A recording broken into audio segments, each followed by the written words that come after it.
বৈছাৰ লথৌত উপস্থিত আছোঁ আৰু প্ৰথমে এজন যুৱকক মই দেখুৱাব খুজিছোঁ। তেওঁ হৈছে ৰাজ ৰহমান আৰু ৰাজ ব্যতিক্ৰম এই কাৰণেই কাৰণ তেওঁ বিশেষভাৱে সক্ষম। তেখেতে খোজ কঢ়াত অসুবিধা। এই ধৰণেই তেখেতে কিন্তু জীৱনৰ এক নতুন সপোন দেখিব খোজে, জীৱনটোক তেওঁ সংগ্ৰামেৰে যাপন কৰিব খোজে। মই ৰাজৰ কাষলৈ আজি এই কাৰণেই আহিছোঁ কাৰণ ৰাজে আজি নিজাকৈ এখন বিপণী আৰম্ভ কৰিছে ৰাজ ষ্ট'ৰ নামেৰে, য'ত বিভিন্ন ধৰণৰ এই ধৰণৰ স্পেক বা চশমা এই ধৰণৰ সা সামগ্ৰী তেওঁ বিক্ৰী কৰিব। মই প্ৰথমেই ৰাজক শুভেচ্ছা জনাইছোঁ।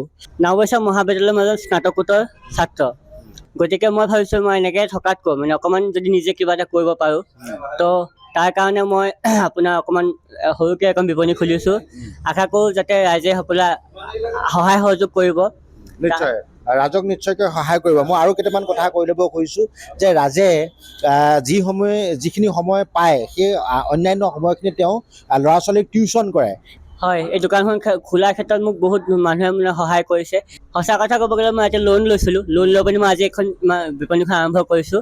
তো ছাৰৰ কাৰণে আজি ইমানখিনি সম্ভৱ হ'ল।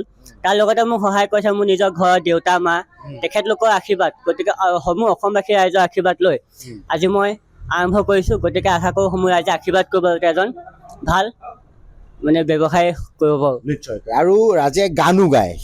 মই নথকা অনুভৱ যিদিনা হ'ব তোমাৰ, সিদিনা অশ্ৰু নিগৰিবনে কোৱা। আৰু এই ধৰণে আজি ৰাজক শুভেচ্ছা পুনৰ জ্ঞাপন কৰিলোঁ।